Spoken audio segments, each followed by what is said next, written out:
Okay, it's Saturday, the 27th of May, and I'm absolutely delighted to turn the tables on John Campbell, the brilliant John Campbell, who has interviewed me several times, and I have got the opportunity now to interview him. And I'm actually joined also by the brilliant Jessica Rose, who will be contributing to the discussion. It's the first time that they've actually met, although they have communicated before. So Yeah, I bullied my way into the conversation, so I'm really grateful for being here. And nice to meet you, John, Nice to finally. meet you too, Jessica. okay, so John, most Yeah. people watching this interview will actually only know you since the COVID era, but you actually had a very big following on YouTube before that. Can you tell us about how you became such a successful YouTuber? Well, I actually started way back in about 1990, I think it was, Norman. And I'd done some teaching trips overseas to poorer countries, Cambodia and India, places, poorer areas in India. And I wanted to be able to teach there. But of course, I had a job at home. I had a family at home. So what we started doing was recording lectures. Now, Norman, I happen to know you're old enough to remember these. Jessica's mum will tell her about them later. But we recorded on these things. And at the time, it was quite a revolution. We could record, we could make copies and send them to 3 or 4 different countries. And that was great. And the feedback was actually pretty good. And then as time went on, we went on to these nice shiny things. We went on to DVDs and we put lectures on onto DVDs.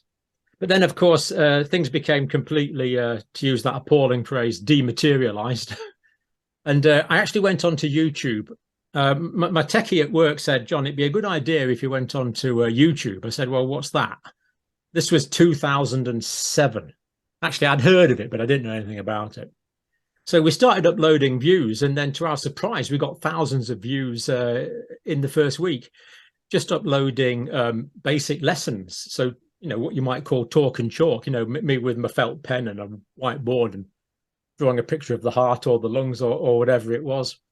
And that picked up quite a bit. I think we were up to about 100,000 subscribers in 2019. So it was going reasonably well, virtually entirely being watched by student nurses, medical students, quite a few vet students, pharmacy students, mostly sort of aimed at junior professionals learning the basics, the anatomy, the physiology, the pathophysiology, the pharmacology that all nurses and doctors should know about. And then COVID came along, of course. Now, the first COVID video I did was pretty sure it was the 26th of January 2020. And I remember waking up in the morning and saying, well, I'll see how that video's done. And it had loads of views. I thought, heck, it's got loads of views. And that was just on like the basic science around coronaviruses, which, to tell you the truth, I had to swat up. I had to look that up. And then it built up really quite dramatically from there throughout 2020, of course, and 2021, which were the pandemic years. So that's kind of the history of it, Norman. Yeah. So you've now got 2.8 million YouTube followers then, I think something like that. Yeah. Yeah, I think it's getting up to that area now. Yeah, 2.7, 2.8. Okay, so it's a pity they don't all watch, Norman. If they all watched every video, we'll be doing quite well. Yeah. Unfortunately, they don't. I think a lot of people subscribe and then forget about me, but hey, that's okay. I'm not complaining about it. But you do typically get like hundreds of thousands of views for each video, no? It varies quite a bit. I mean, you get the odd video will get 1 million views. Quite a few I'll get 500,000. But then others will get, you know, significantly less than that. It depends on the ones that get less are usually the ones with me in it, I've noticed, actually. I wasn't going to mention that, Norman. But you lend the channel great gravitas, so I'm grateful. Seriously. So okay. Typically the interviews do get less. Right. Okay. You know, even if I'm interviewing someone good looking like a Asim Malhotra, you know, we'll get less views than typically. That you've got to get Jessica on then as a interviewee. Yeah, but there again, some interviews get really good views, and of course, one of the things, to be completely serious, that we do interview is people that have suffered various conditions who have been noble enough to come on the channel and talk about their experiences. They often get fairly good views, and it's really good of some people to do that. And YouTube doesn't ban them? YouTube censorship and general big tech censorship is a really difficult subject. As far as I can tell, it's based on artificial intelligence. It's based on algorithms, and it's probably based on 16 things that I've never heard of. So quite how they get to where they get to, I don't really know. But what YouTube are very good at is allowing personal experience. Okay. So they are very open to that. And I commend YouTube for that, that if someone says, look, I'm not saying this is right, I'm not saying it's wrong, this is what happened to me, this is my experience. And they do seem to respect that. So the views that these videos where people have been talking about the personal experience, I've been okay. Yeah, that's interesting, because I know for a fact that Facebook bans those, automatically takes those down. Yeah. Interesting. Yeah. Facebook, the censorship is quite bad. I've only been doing Twitter recently, but I believe it was quite bad on Twitter. You would know this better than me. Yeah, you couldn't, before Elon Musk took over. I mean, Jessica, you were suspended, weren't you? Yeah, I was temporarily suspended, I think is the phrasing, twice. And then when I was sleeping one night, I got kicked off permanently. I don't remember the word, because I was accused of ban evasion, and I don't know what that is. So I had to look it up, and apparently ban evasion. So I was banned, and what they were claiming was that I tried to create another account to get around the fact that they were banning me on this other thing. And I'm like, what? I was asleep, dudes. And so like either somebody was doing that and they were posing as me, or they just made it up.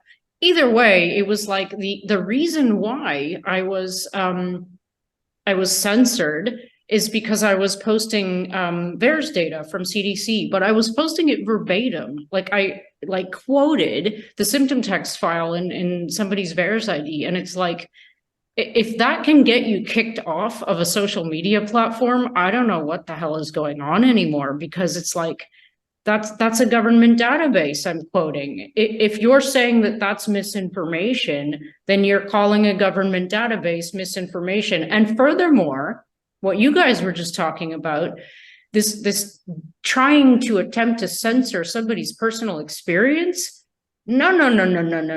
Like, I have a huge problem with that. So I'm really glad to hear what you said about YouTube's attitude, like your perceived, I don't know much about YouTube anymore. I have a channel, but I don't really use it.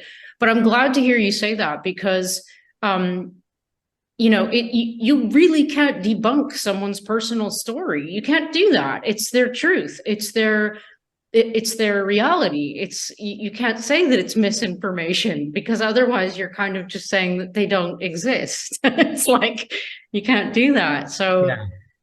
It's not phenomenologically true by definition. Yeah. I think I take your point, Jessica, about quoting verbatim government data.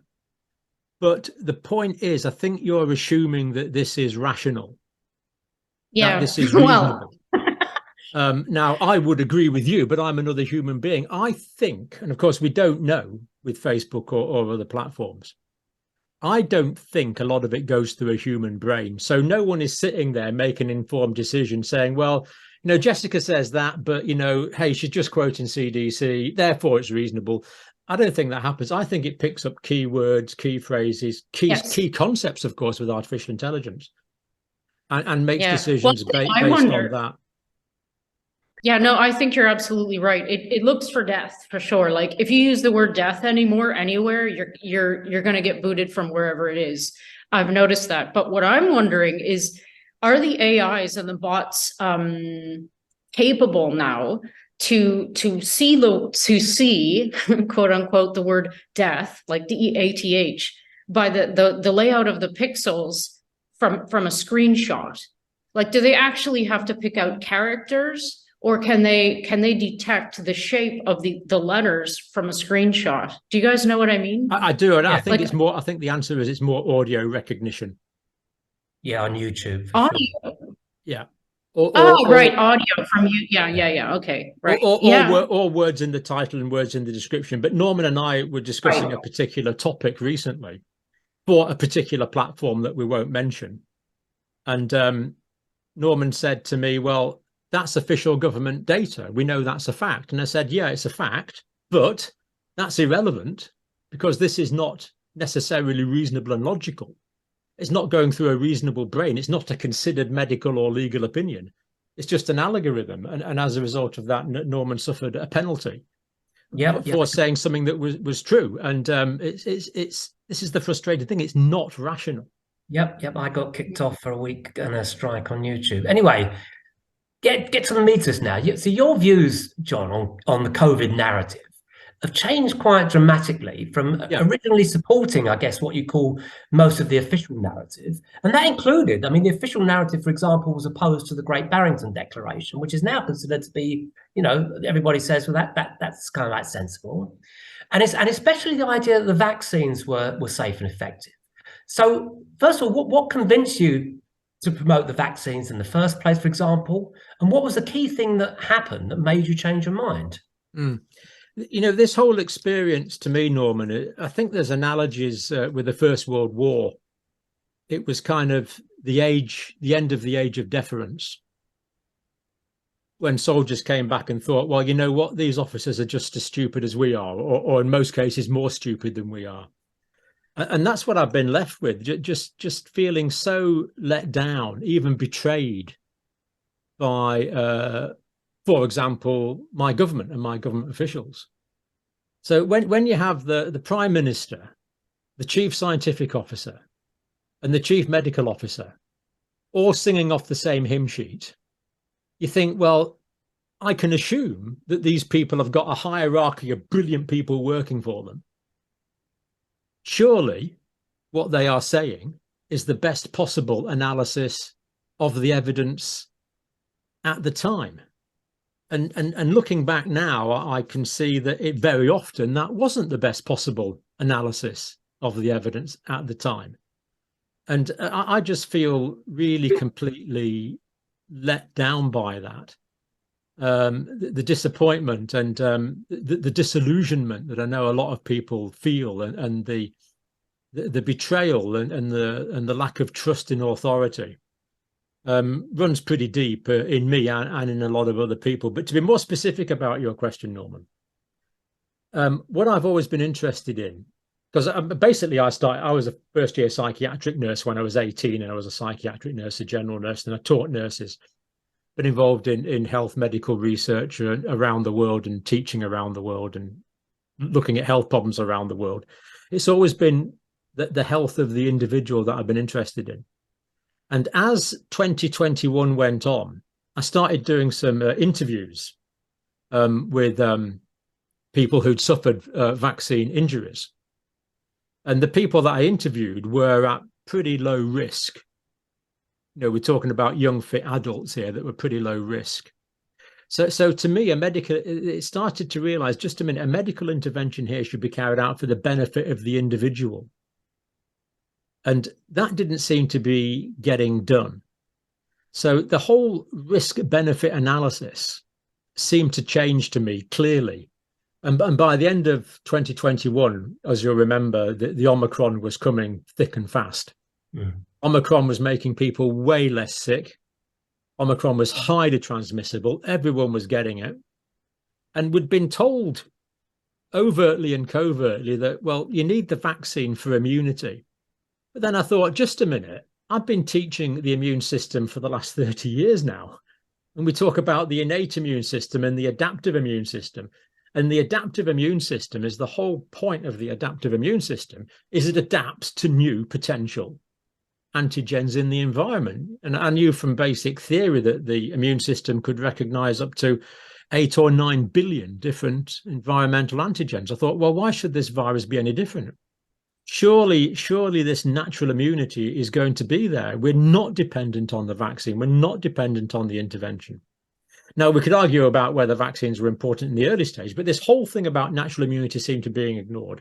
And the risk-benefit analysis has changed.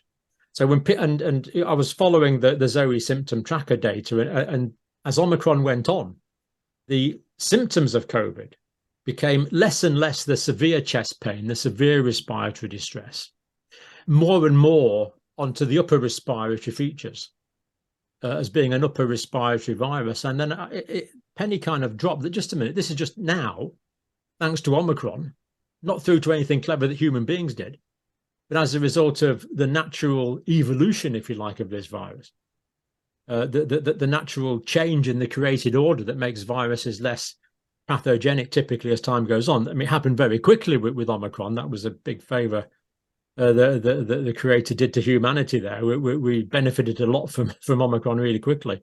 But that changed the risk-benefit analysis. But the point is, the advice didn't change. Yeah. The advice stayed the same. And I thought, just a minute, the goalposts have moved here. Surely the advice should be being modified now. And I think that's what it was, that the fact that the environment had changed, but the government advice was staying the same, and the mismatch became too obvious to ignore. I think that's the main thing that changed my thinking, Norman. Okay, that's because I mean many people who were challenging the official narrative, let's say right from the start. And I'm talking about even before the vaccines, even in 2020, challenging the narrative about the severity and treatments of COVID. They were being heavily censored and cancelled, and despite the fact that what they were saying then is now known to be true. So the thing is, having spoken about this censorship thing, how much of an impact do you think that kind of censorship had on the general public and yourself in terms of simply not having easy access to what those counter arguments were? Well, I think we need to qualify your question, if I don't mind, first, Norman. In 2020, people were saying a lot of different things. And now in the clear white light that is cast by the retrospectoscope, we can say, that group of people had a flipping good point there. So, it's a bit self-selecting. Yes, there are people that had good points, but there are people that had bad points as well, and which have been transpired by the ongoing development of the evidence. And it's easy to look back and say, you know what, Norman, you seem to get it right, which is true. You did seem to get it right from a very early stage. But all you can go on is the ignoring the part of being let down by authority, which is there, I believe. All you can go on is the best evidence that you have at the time. Now, in early 2020, some people got it right, but I don't believe that was fully evidence-based. At that time, there was a lot of unknowns. And some people took kind of almost a philosophical position that's transpired to have been correct. I mean, one of the reasons that my channel did well in early 2020 was by the end of January, certainly by the beginning of February 2020, I thought, just a minute, let's look at the transmission characteristics of this virus. And this was way back in the Wuhan virus, the original one. Let's look at how quickly this is transmitted. Let's look at these R numbers, which were about, 2.6 at that time. Let's look at the reaction of the Chinese. The Chinese know a thing or two, and yet they've done these massive lockdowns. I put those things together and I thought, just a minute, this virus is going to be highly transmissible. And the World Health Organization was still seemed perfectly happy, separate debate, but seemed perfectly happy to let flights go in and out of China. There was no sort of attempt to the World Health Organization to restrict this. And of course, at the time, the World Health Organization weren't using the word pandemic, but I'm pretty sure I started using the word pandemic pretty early on, early February. So I kind of said, look, this is going to be a pandemic here. And then within the next few weeks, that became obviously true. So that kind of that kind of vindicated what I was saying, and I think gave me some credibility in those early days. Okay, then with the benefit of hindsight, do you feel now, do you feel now that COVID was never as serious as it was claimed, and that the vaccines were never as safe and effective as claimed? Right. There's two questions there. Let's do the first one, Norman. Firstly, the severity. I And think also, mate, I'd also like to know your views about, because there's a lot of people talking about the idea that, you know, maybe a lot of the early COVID cases were just, you know, they were just sort of basically, they might have been flu. Yeah. I'd like to know your views about that. Let's take 2020 to be going on with. So in 2020, we started with the Wuhan strain, and then there was different strains in different parts of the world. And I don't quite remember the exact dates, but then we had the Alpha strain in the UK, which took over from the Wuhan strain, and then the Delta strain took over after that, didn't it? And then eventually we were sort of more or less rescued by the Omicron. Now, the Wuhan and the Alpha and the Delta strain, when they affect people that were naive to that strain, then yeah, it did cause significant illness in a significant number of people. Now, I wasn't in clinical practice at that time, but I've talked to people who were, and they did see people coming in, especially during the Alpha wave, that were ill as a result of COVID infection. Now, yes, most of those had comorbidities. Yes, there wasn't that many young, fit people there, but the combination of a completely naive immune system to this type of coronavirus did give rise to genuine pathophysiological features. Now, was that overhyped by the government? Yeah, I think it probably was. Was the type of reporting that we got from a lot of mainstream media, did that give a distorted view of that? I think, yes, I think it probably did. But we were dealing with a new disease, a new virus, a relatively naive immune system, and people did get sick, and people did die. The degree to which that is true is going to be a source of debate for a long time to come. I would certainly say that it was in, and I think we saw this in, was this in, remember all those tweets from the then Secretary of Health, Norman, that were leaked? And I think one of them said it was a strategy to frighten people. This is the WhatsApp stuff. Yeah, the WhatsApp. The WhatsApp. Yeah. So I mean, there is evidence that it was almost, in some members of the government, a strategy to frighten people. Yeah, I'm sure Jessica's probably got some thoughts on the issue. Yeah, but continue. Yeah. So I think the answer to your question, Norman, is yes. It's a genuine. There was genuine pathology there. Yes, it was misrepresented. I think that's probably the answer to that. Now, in terms of vaccines, we were assured over and over again, quoting from politicians, that these were safe and effective. Now, the safety bit, of course, we now know that there's multiple adverse reactions to these vaccines. And I'm not going to say more than adverse reactions because we want to make this video public domain. But let's just say some of those adverse reactions were significant. Some of those adverse reactions were serious.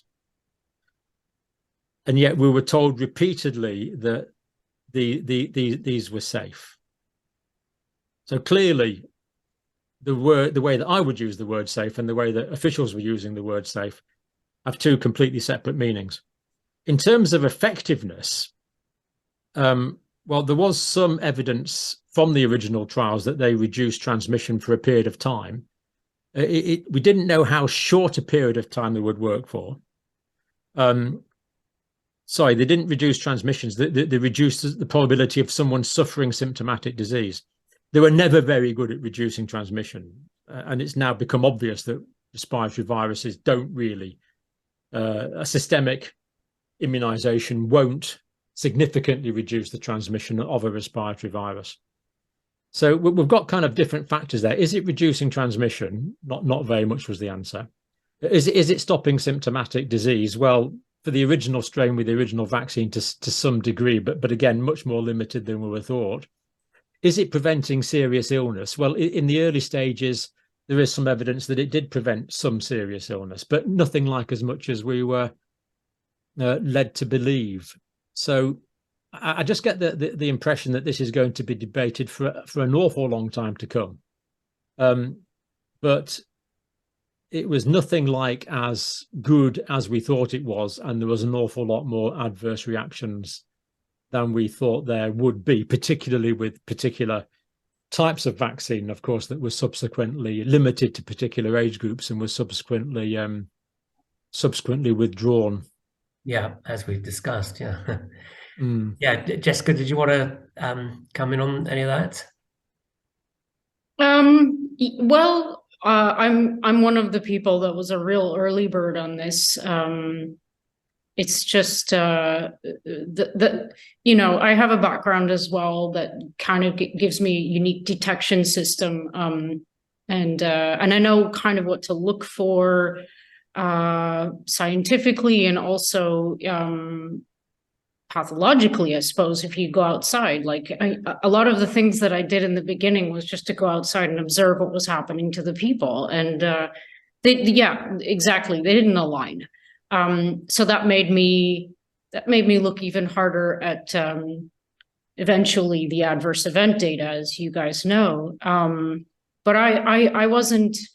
The reason I started to do that was because I anticipated, based on how it was presented to us as this very unidirectional solution with no side solutions. You know what I'm talking about. There's no other way out of this. We heard this as a mantra, as a global population. I mean, there's no other way out of this. We need to do this every single person type mentality, that's weird. That's not how you operate in vaccinology or epidemiology, et cetera. So yeah, the technology itself, I mean, I suppose I was able to anticipate I'm trying to watch my words, the growth of the numbers of adverse events, because it wasn't difficult for me, because I understood what the technology was based on, that there might be problems.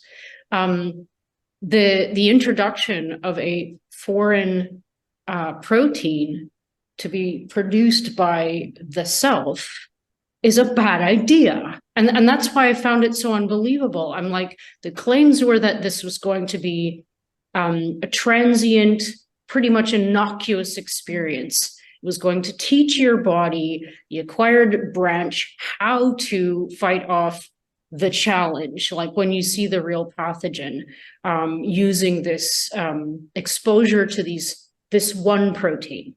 And I was like, yeah, but you guys are forgetting to tell everybody about the fact that, and we know this now, that the modified, I'm not sure what I'm allowed to say, the modified mRNA is very stable and has been shown in peer-reviewed literature to stick around for quite a long time, spike as well. And so it seems like in some people, and this is what makes me mad about the whole thing, about the silencing part and the restriction part, because we as scientists haven't been able to explore really important questions like which people, because it seems like a subset of the population that's actually having a really hard time. Maybe it's just a delayed effect, we don't know, but which people are actually, and what about them immunologically is making them continuously produce this protein, if they are. Which people are withholding, I suppose, this modified mRNA, and why and where, and all these really important questions. So it's like, you're so right about the fact that we're going to be asking and debating and all of these things for a long time in the future, because, well, personally, because I think we're restricted, but like, we actually don't know the effects of the biodistribution of the LNPs. We don't know the effects of the manufacturing of these modified mRNAs in various organs and organ systems. We don't know which proteins are actually being manufactured according to other data. The percent RNA integrity is called into question now. I mean, there are so many very serious potential consequences here, which I think the people who are in the development phase really knew about. I can't imagine that these aren't incredibly intelligent people. I do understand that it's a bit of a telephone game. There's a lot of disconnect between, say, developers and manufacturers and the people who eventually get these on the market. But along the line, I mean, let's talk about production. It seems to me that it would have been impossible if people were doing proper testing, say, of a certain number of batches, and they claim that they are, that things like double-stranded DNA contamination would have been able to become an issue. And again, now we're starting to see evidence that maybe this is a big problem. So now we need to find out if there was transparency and people were allowed to do what they've always done in the past. We should just start testing vials now and figuring out, is this actually, can we reproduce this other guy's work? Is this a problem? What are the effects going to be? And that's the thing, it comes full circle. It's like, if this was ever about the public health, if this was ever about caring for humans, if this was ever about doing what's best for everybody, this stuff wouldn't be happening, in my opinion. So it's a really clear disconnect. I know that was a long answer, but okay. Well, on that, then that brings me on to the next question then for John, which is that do you believe that the vaccine recipients were ever given fully informed consent? And if not, what are the implications of that? Yeah, I want to answer that one, Norman. Just before I do that, I just want to reinforce Jessica's point there on sciences to do with reproducibility. If one group of scientists get a particular result and that actually relates to the reality of the world, and that's what science is, it's an attempt to get to the reality of the world, then that should be completely reproducible anywhere else, and to the degree to which that's done. And just to finish off the last question, Norman, as well, Jessica was mentioning that there was only one pathway taken out of this. It was all about vaccination. Why wasn't the Secretary of State talking about optimizing nutrition? Why wasn't he talking about vitamin D and vitamin C? And just to mouth off a little bit here, I was talking about vitamin D in February. I'm pretty sure it was February 2020. Why wasn't he talking about the possibility of repurposed drugs? Because there is a repurposed drug that saves a lot of lives. It's based on steroids. It's prednisolone, the steroid drugs, dexamethasone, but various versions of steroid drugs that have saved a lot of lives.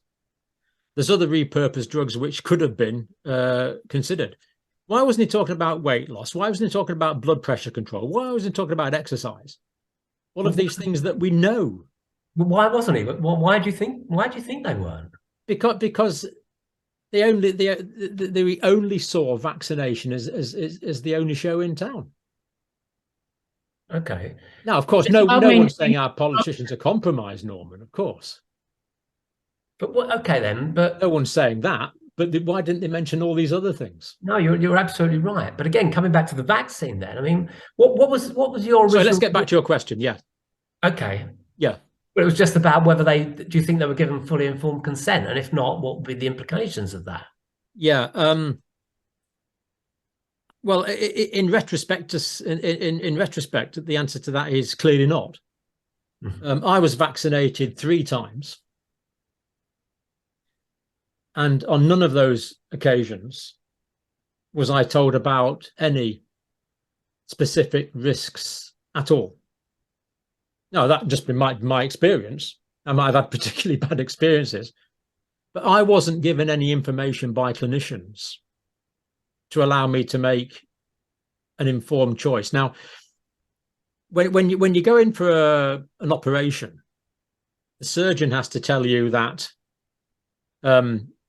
And we had this because we were looking at one time about nurses explaining these risks because surgeons take ages to do it. And they have to explain that there's a risk of hemorrhage, there's a risk of infection, there's a risk of shock, and there's a risk of death. Surgeons have to say that. So if you go in for a major operation, there's no guarantee.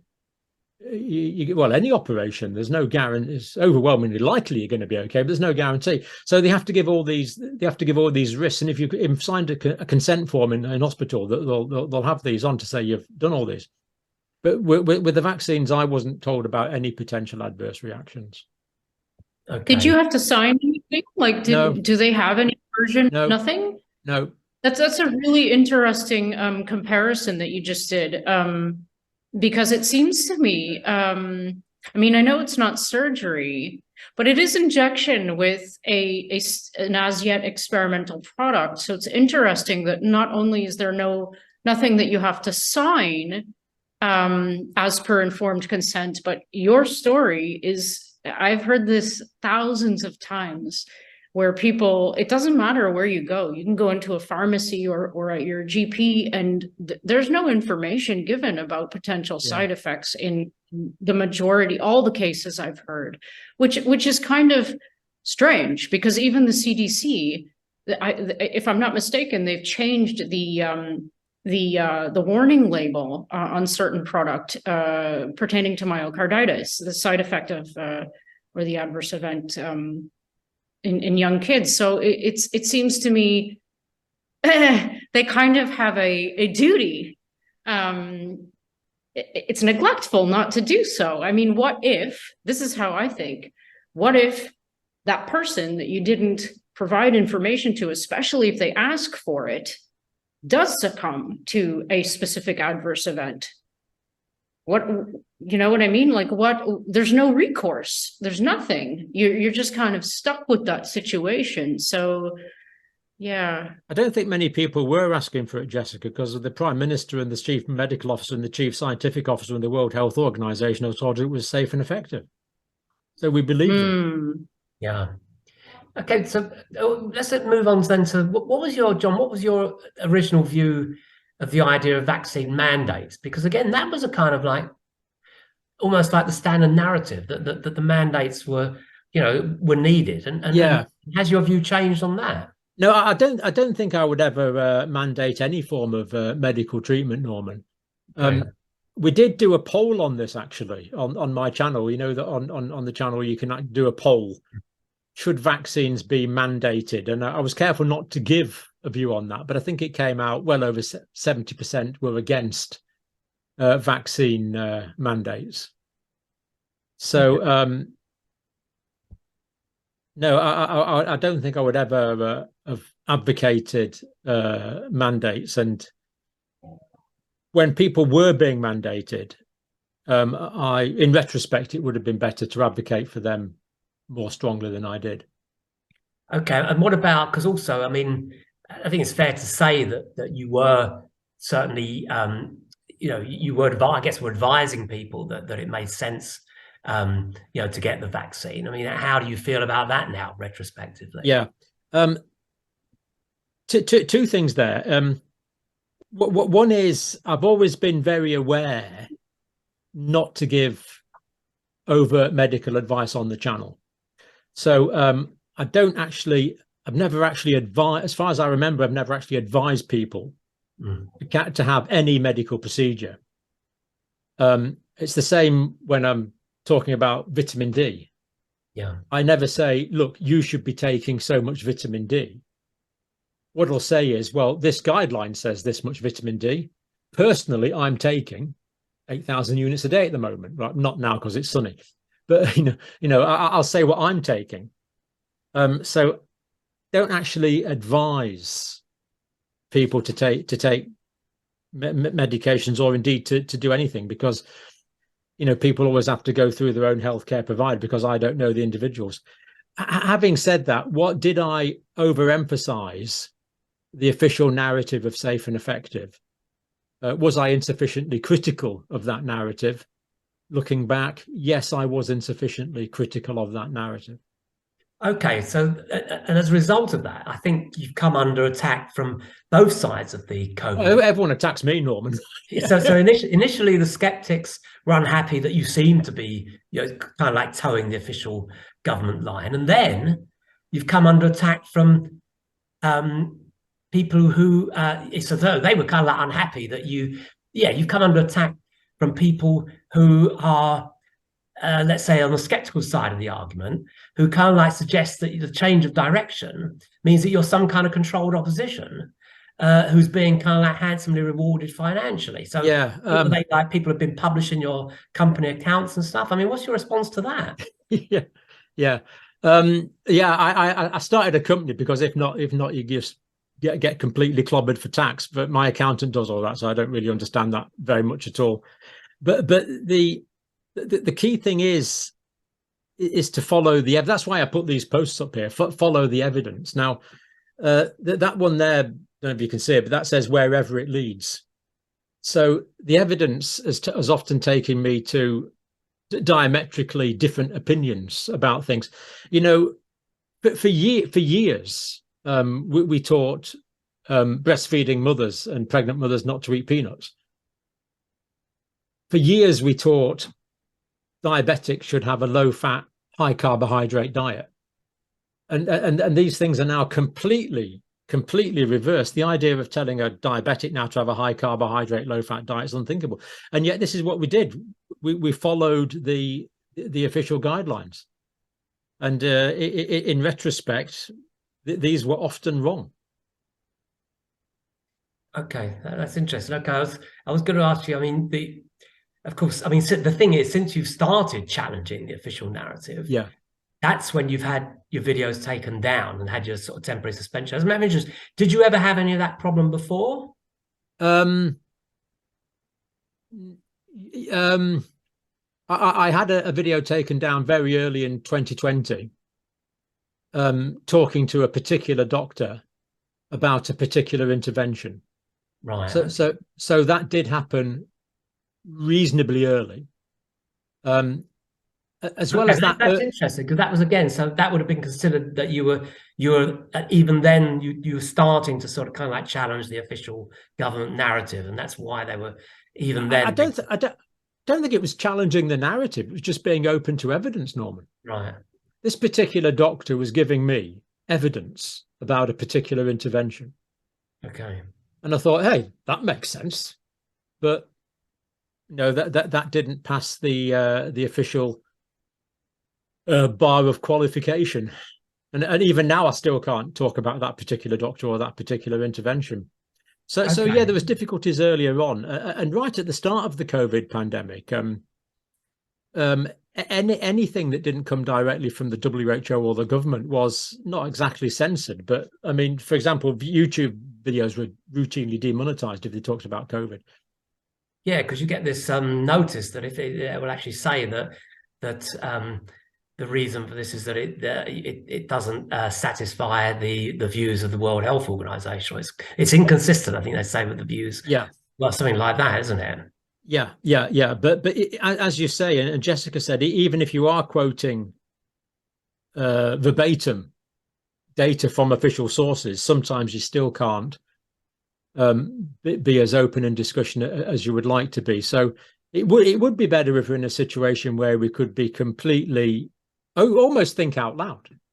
Yeah.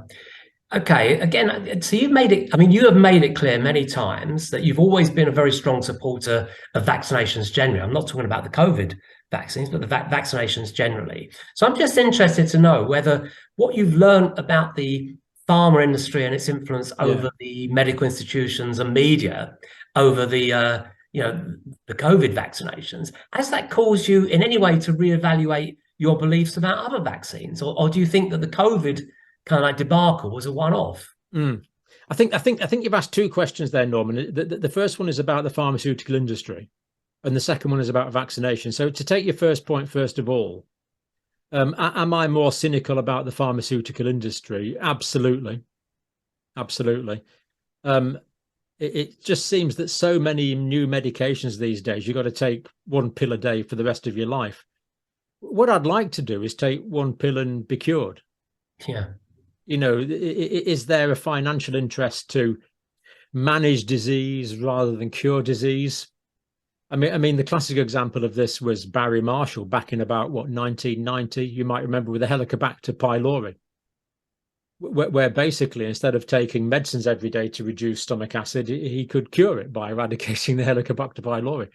We want more of this. We want more curative treatments, and if that means that we don't buy a pill every day from the pharmaceutical industry for the rest of our life, then personally, I'm quite happy with that. So is there this vested interest? Is there the research that gets done is the research that is likely to have a financial return? Well, that's not what I want. I want the research that gets done to be able to make me healthier, make you healthier, make everyone healthier. This is why you spend your life in healthcare, to try and help individuals. The second part of your question on vaccination. So yes, there's obviously massively serious question marks on the current round of vaccinations. Now, I think part of the issue was that I've given vaccines all my life and taught vaccination all my life. And this came along and it was called a vaccine. But really, when you think about it, a vaccine is giving a particular amount of antigen. So, which is basically mushed up dead virus, attenuated virus. That's what we're doing. These vaccines, as Jessica said, are different. They cause the body to produce, at least the Oxford AstraZeneca vaccine, the adenovirus vector vaccine, the Moderna Pfizer mRNA vaccine stimulate the body to produce the antigen. And I still don't understand how, given a particular amount of, if you like, instruction for an antigen, how that results in a controlled dose of antigen being produced. I would have thought that could be very different in different people. So I think the use of the word vaccine sort of puts some of us to sleep, if you like, because we've been given vaccines for a long time. Now, the question you've just asked there, Norman, is to answer that question, I would have to evaluate the fundamental evidence from millions of doses of vaccines. And to tell you the truth, I haven't had time to do that. And I'm not sure I've got the capacity to do that. What we have to do in healthcare is, if you want to be a professional healthcare provider, basically, you've got to follow a lot of official guidelines, and you've got to follow what it tells you to do in the NICE guidelines. Is there question marks over other vaccines about risk-benefit analysis? Yeah, there is. Current flu vaccination, for example, isn't that efficacious and actually doesn't last for very long. I remember the great Anthony Fauci himself saying that he tends to have his flu vaccine late in the year because if you have it in September, it's kind of worn off by February, March. So is there a lot of qualifications? Yeah, there is. But based on my current understanding, it still looks to me like vaccines have saved an awful lot of human pain and suffering generally. Some vaccines, so polio vaccine, for example, I've worked with people with polio, and it's a horrible, debilitating disease, or the after effects of polio. And, there's no question we are seeing much less of it now. Is there complications with live polio vaccine? Does that cause does that cause some polio form illness? Yeah, it's not a simple answer. But the principle of vaccination, where you're stimulating the immune system in an appropriate way, I still see that as having pathophysiological validity as a medical principle. Are the individual vaccinations open to risk-benefit analysis? Yes, of course they are. Okay, kind of like in a similar vein there, a lot of people who bought into the official COVID narrative, right, and then later realized the extent to which they'd been misled by the government and the mainstream media. I think for the first time, such people have started to question the official narratives on other things, such as climate change, maybe even Ukraine. So I'm just wondering, has your experience also made you question other narratives? And if so, which ones? Well, yes, in that I certainly don't trust government edicts handed down from on high anything like as much as I did. One of the really dangerous things to me that's come out of the pandemic is because of the way that people have been misled. It's produced such a lot of cynicism. But I still believe in science.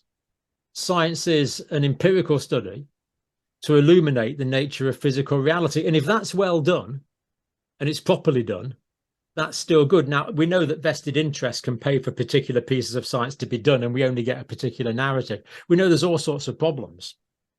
But, you know, if we leave the principle of science as being a valid modality of investigation, of a way to understand the world and understand ourselves and improve our health, then that is a problem. So doubting science, I think, is a problem. In terms of those other particular examples that you mentioned, I think they're both way above my pay grade, Norman. Okay. Well, it certainly changed my views. That's for sure. Are people cynical and distrusting now? Way more so. Yeah, absolutely. Okay. So who have been the biggest influences on you during the COVID years? Yeah, that's a good question, isn't it? Well, some people whose narrative we might question now have been big influences because they've led to cynicism and, you know, the obvious need for greater levels of analysis. But there's been other people who've worked through it. So some of my former students, for example, that I'm still in touch with, who've worked through the pandemic and the difficulties, are still working through the tremendous difficulties in the health service. This whole bizarre reaction, really, to COVID has generated. They're a lot of the unsung heroes. And people like the people at my local supermarket, you know, they've worked through all this, through all the difficulty. When there was unknowns, okay, the risk transpired not to be as great as we'd feared. But when there was unknowns, you know, they carried on working through this. So there's been some pretty wonderful examples of humanity have shone through this. I'm painfully aware I haven't named any individuals. That's okay. Okay, well, we can name some now. Who would you most like to meet or interview who you haven't already had on your channel? Oh, every YouTuber wants to talk to Joe Rogan, Norman. Yeah, I'm surprised he hasn't had you on. I'm not particularly surprised now. Any others? No, who you know, seriously, one of the great things that's come out of this is I've been able to talk to some really good people around the world. So I'm able to talk to a leading professor of statistics, for example. I've been talking to several what you might call ordinary doctors, but what I would call really great doctors. So you know, I've done some work with Michael Cohen, who in Israel. I see him as a great doctor. I want him as my doctor. I wish I could have him as my doctor. Or you know, Asim Malhotra, who's clearly, you know, examined a lot of the data in great detail. Or another guy I'd really like to have as my doctor, Sunil Dand. And you know, the fact that, you know, these guys come on and talk to me, or of course, you know, I've talked to other people that we can't really mention whose names would flag up, but you know, I've talked to people like Professor Robert Clancy regularly. Yeah. We've done a whole series on the history of the development of immunity through his career. You know, one of the leading, well, basically started the field of immunology in Australia. And the fact that guys of this caliber want to talk to me is just, I find it just incredible. Yeah, and humbling. So right, okay. You know, there's a lot of really good people out there. All right, I'm conscious of time, so I'm going to finish with the last question, which is, what do you envision as the main problems and threats currently to the health of the nation, and what, if anything, do you think most needs change? Yeah. There's the whole problem about the sanctity of human life. When does human life begin? When does human life end? Under what circumstances should it begin? Under what circumstances should it end? These are just huge problems that very often simply aren't addressed. Mm. You know, we sometimes get so bogged down in the detail that we kind of miss the fact that we're right in the middle of this huge forest of lack of respect for human life. That human life is really something unique and pretty special, and each individual needs to be respected as an individual. But of course, we've got huge problems. We've got big food, highly processed food. We've got big pharma. You know, we've got these multinational agencies giving us things that make profits rather than helping ourselves. We've got massive vested interests, whether that's corporate vested interests or particular individuals who have a little more sway than we would like individuals to have. People that are often unqualified, poking their noses into other fields where perhaps it would be best to leave to people with more experience. The whole commercialization of health, the whole commoditization of humanity. So I think they're the ones that. So it's the dignity of human life and the commoditization of humanity. And let's look at these fundamental issues about when life begins and how life should begin and when it should end. Yeah, great points. So I don't know if Jessica wants to make any sort of give any final question or comment. Yeah, I just want to resonate with that. I'm going to be giving a presentation soon at a conference, and that's actually basically the subject matter. Little 180 from data onto the unbelievable importance of maintaining sovereignty, not just of nation but of self. I mean, that if there had been any respect for any notion of sovereignty, of being, of nation, none of this would have happened. None of this would have played out the way that it did. And I've heard many really smart people say exactly the same thing, which is a true thing in my eyes.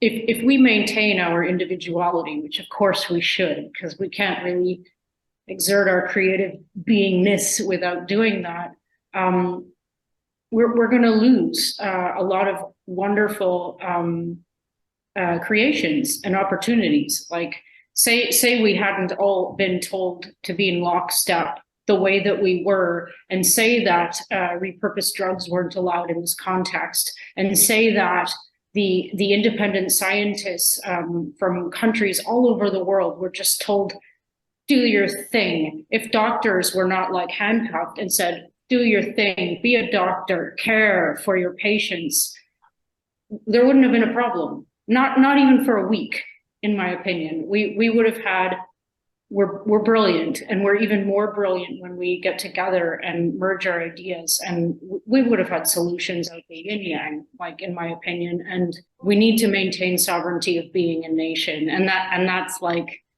very relevant in these times where we're seeing IHR amendments from the WHO coming that don't look like they're going to benefit sovereignty of anything. So that's my final thought, having missed that. Yeah, I'll just resonate with that, Norman, actually. The threat from international organizations, and the fact that international organizations now are trying to use the power of the nation state to enforce their international collective will on individuals. Yeah. So I get lots of people saying, look, whatever new regulation we're talking about, well, I'm not going to do that. Well, you flipping well are if the nation state, if the power of the state is behind it, you are. Yep. It's really frightening. You know, the last plea is, you know, let's protect people that are weaker than ourselves, because we all have weak, vulnerable periods in our lives. Can't protect weak people, then what's it for? That's exactly. That's a line in your presentation. A great note to finish on. I really want to thank both John and Jessica for being here today, and yeah, I look forward to the reaction to people to this these great interviews. Thanks very much. Thanks, Norman. Thanks, Jessica. Thanks.